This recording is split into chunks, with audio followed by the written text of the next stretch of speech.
दोस्तों आज बस मैं आपको 20 सेकंड का एक वीडियो दिखाऊंगा और मेरा दावा है कि ये वीडियो आपके बच्चे की जिंदगी पलट कर रख देगा, बदल कर रख देगा। नमस्कार दोस्तों, मैं हूं आपके साथ अनुराग मुस्कान। बीटीएम के इस ताजा तरीन एपिसोड में आपका बहुत बहुत स्वागत है। दोस्तों, जो वीडियो मैं आपको दिखाने जा रहा हूं, मुझे नहीं पता कि वो वीडियो किस देश का है और ना ही मुझे उस बच्ची के बारे में कोई जानकारी है जो इस वीडियो में आपको दिखाई देने वाली है, लेकिन ये वीडियो है बहुत कमाल का। तो आइए बिना देर किए सबसे पहले देखते हैं ये वीडियो और फिर मैं आपको बताऊंगा कि इस वीडियो को देखने के बाद आप कैसे बदल सकते हैं अपने बच्चे की जिंदगी।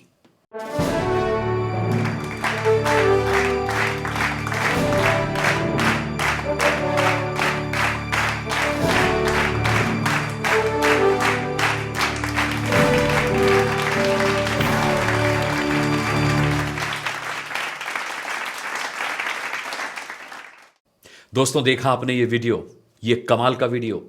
ये कमाल का क्यों है ये भी आपको बताऊंगा, लेकिन इस वीडियो में हमने देखा कि एक बच्ची है जो किसी खेल प्रतियोगिता में फर्स्ट आई है और अपने फर्स्ट आने पर, अपनी जीत पर बेहद खुश है। जाहिर सी बात है, कोई भी बच्चा खुश होगा। लेकिन इस वीडियो में सबसे ज्यादा ध्यान देने वाली बात जो है वो ये है कि अपनी जीत की खुशी में ये बच्ची उन दोनों बच्चियों को नहीं भूली है जो इससे हार कर सेकंड और थर्ड आई हैं, और आगे चलकर ये उन दोनों बच्चियों को अपने पायदान पर यानी नंबर 1 के पायदान पर चढ़ा लेती है। सच बताइएगा दोस्तों, क्या आप नहीं चाहते हैं कि आपके बच्चे भी ऐसे हों?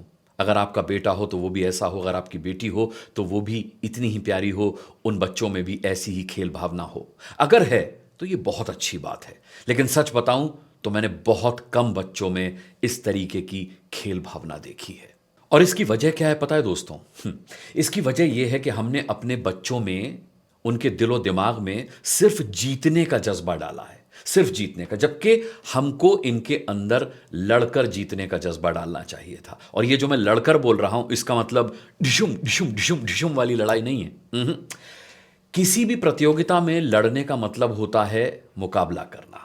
और सबसे खास बात यह है कि लड़ना भी है तो खेल भावना के साथ लड़ना है, स्पोर्ट्स स्पिरिट के साथ लड़ना है, ईर्ष्या की भावना के साथ नहीं लड़ना है। अब सबसे बड़ी बात इस वीडियो में जो नोटिस करने वाली है वो ये है दोस्तों कि इस बच्ची के माता पिता ने या इसके कोच ने इसको जीतने का चस्का नहीं लगाया होगा। इस पर यह कह कहकर दबाव नहीं बनाया होगा कि तुझे जीतना ही होगा, तू जीत कर ही आएगी, तू जीतेगी, हमें पता है, you have to win, you will win. इसके माता पिता ने और इसके कोच ने इसको शारीरिक रूप से इतना मजबूत बनाया होगा, इसे इतना ट्रेंड किया होगा कि ये अपने प्रतिद्वंदी को हरा सके, लेकिन मानसिक रूप से इसे खेल भावना के लिए भी तैयार किया होगा। स्पोर्ट्स स्पिरिट भी इसके अंदर डाली होगी, जो बहुत से माता पिता नहीं डाल पाते हैं दोस्तों। सबसे बड़ी दिक्कत यही है। आप आजकल कोई भी टीवी का रियलिटी शो उठा करके देख लीजिए, चाहे वो डांस का रियलिटी शो हो, चाहे वो सिंगिंग का रियलिटी शो हो, नन्हे नन्हे बच्चों को उनके माता पिता ने पढ़ने लिखने की उम्र में ऐसे कंपटीशन में डाला हुआ है, ऐसी प्रतियोगिताओं में शामिल कराया हुआ है जहां जीत हासिल करने का बच्चों पर इतना ज़्यादा दबाव है कि अगर वो हार जाएं या सेकंड या थर्ड आ जाएं तो उन्हें लगता है कि वो जीवन की ही रेस हार गए, या पता नहीं वो जीवन में क्या हार गए। उनके फेस पर ऐसे एक्सप्रेशन होते हैं, उनके फेस पर ऐसा डिप्रेशन होता है, वो इतना अवसाद में घिर जाते हैं जैसे वो जीवन ही हार गए हों। और इसकी सबसे बड़ी वजह यह है दोस्तों कि हम अपने बच्चों को सिर्फ जीतने की तैयारी करवा रहे हैं, सिर्फ जीत का मंत्र दे रहे हैं। अगर हार गए तो कैसे डील करना है यह कोई नहीं समझा रहा, इसका मंत्र कोई नहीं दे रहा, इसकी तैयारी कोई नहीं करवा रहा। लिहाजा बच्चे जो हैं वो अपनी जीत की तैयारी से ज्यादा तैयारी इस बात की करते हैं कि सामने वाले को हराना कैसे है। अपनी जीत से ज्यादा उनके जहन में सामने वाले की हार शामिल होती है। और ऐसे में जब बच्चे हार जाते हैं ना दोस्तों, तो वो अपनी हार की वजह नहीं तलाशते, अपनी हार की वजह का आकलन नहीं करते, बल्कि जो जीता है ना उसकी जीत में कमियां निकालना शुरू कर देते हैं। कमी हम माता पिता की भी है, जिन्हें अपना बच्चा हर हाल में प्रतिभाशाली लगता है। अगर बच्चा हार जाए तो उससे ये कभी मत कहिए कि तुम बेस्ट थे फिर भी हार गए। क्या नहीं कहना है? ये कभी नहीं कहना है कि तुम बेस्ट थे फिर भी तुम हार गए। आपको यह कहना है कि तुमने अपना बेस्ट दिया फिर भी तुम हार गए। दोनों में बहुत फर्क है। तुमने अपना बेस्ट दिया, फिर भी तुम हार गए। देखिए, बच्चे को अगर बेस्ट बोल देंगे ना, तो फिर उसमें सुधार की गुंजाइश खत्म हो जाएगी। वो ये मान लेगा कि मैं तो बेस्ट हूं, पापा मम्मी कहते हैं मैं बेस्ट हूं, मेरा कोच कहता है मैं बेस्ट हूं, मेरे टीचर्स कहते हैं मैं बेस्ट हूं, मैं फिर भी हार गया। वो अवसाद में गिर जाएगा, डिप्रेशन में चला जाएगा। जबकि अगर आप ये कहेंगे कि तुमने अपना बेस्ट दिया, तो ये कहने के बाद उसमें सुधार की गुंजाइश, उसमें सुधार की संभावनाएं बरकरार रहेंगी, बाकी रहेंगी, कि ये जो तुम्हारा बेस्ट था ना, ये जो विन किया है बच्चा, उसके सामने बेस्ट नहीं था, तुम्हें इससे बेटर करना है। आप समझ रहे हैं? हमेशा उससे ये कहिए कि तुमने अपना बेस्ट दिया, फिर भी तुम हार गए, तुम बेस्ट थे इसलिए तुम हार गए, ये कभी मत कहिएगा। देखिए दोस्तों, ये तो तय है कि जीत लड़कर ही मिलती है, जीता लड़कर ही जाता है, लेकिन केवल लड़कर जीतने का जज्बा ही काफी नहीं है, बल्कि खेल भावना के साथ लड़कर जीतने का जज्बा मैटर करता है। सारा खेल इस खेल भावना का है, स्पोर्ट्समैनशिप का है, स्पोर्ट्स स्पिरिट का है। देखिए, लड़कर जीतने में और खेल भावना के साथ लड़कर जीतने में कितना फर्क है, आपको मैं बताता हूं। लड़कर जीतने का जज्बा यह कहता है कि आपके आगे जो धावक दौड़ रहा है, उसको टांग लड़ा दो, उसे गिरा दो और फिर फिनिशिंग मार्क तक पहुंच जाओ। क्योंकि आपसे जो आगे दौड़ रहा था, उसको आपने टांग लड़ा के गिरा दिया, अब आप उससे आगे निकल जाइए। और खेल भावना के साथ लड़कर जीतने का जज्बा यह कहता है कि जो धावक तुमसे आगे दौड़ रहा है, उससे तेज दौड़ करके फिनिशिंग मार्क तक पहुंचना है, उससे तेज दौड़ करके इस प्रतियोगिता को, इस रेस को जीतना है। और अगर पूरी कोशिश करने के बाद भी आप अपने से तेज दौड़ रहे धावक से आगे नहीं निकल पाते हैं, तो सहजता के साथ स्वीकार कीजिए कि आपकी मेहनत में, आपकी तैयारी में कमी थी। और हार पर हतोत्साहित मत होइए। यह बच्चे को समझाना बहुत जरूरी है कि हार को यह मान करके लिया जाए कि यह कोई जीवन की पहली हार नहीं थी, या यह कोई जीवन की अंतिम हार भी नहीं थी, है ना। कई बार बच्चे एक कंपटीशन हार जाते हैं और फिर वो विमुख हो जाते हैं, वो कहते हैं कि अब मुझे करना ही नहीं है। जीत और हार जीवन का एक चक्र है, उन्हें यह समझाना है। ना ये कोई पहली हार थी और ना ये कोई आखिरी हार है।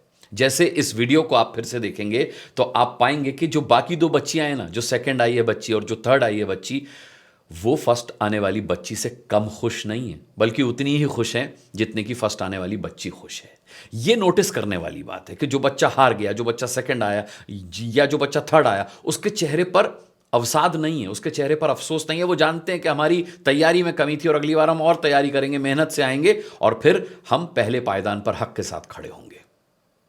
यह भावना होनी चाहिए बच्चे के अंदर, यह खुशी होनी चाहिए। हारने के बाद भी दुख नहीं होना चाहिए। और साथ ही हमें अपने बच्चों को यह भी सिखाना चाहिए कि जीत जाओ तो अपनी जीत पर घमंड मत करो, है ना। क्योंकि यह घमंड जो है ना, यह आपकी सारी मेहनत पर पानी फेर देता है। और इस बार जीते हो, घमंड कर लिया तो फिर कभी नहीं जीत पाओगे। और साथ ही यह भी समझाना चाहिए कि जिसे तुमने हराया है, जो सेकंड आया है, जो थर्ड आया है, आप उनके प्रयासों को भी सराहो, उनकी मेहनत को, उनके अटेम्प्ट को, उनकी कोशिश को भी आप सराहो। जैसे कि ये फर्स्ट आने वाली बच्ची इस वीडियो में सेकंड और थर्ड आई बच्ची को सराह रही है।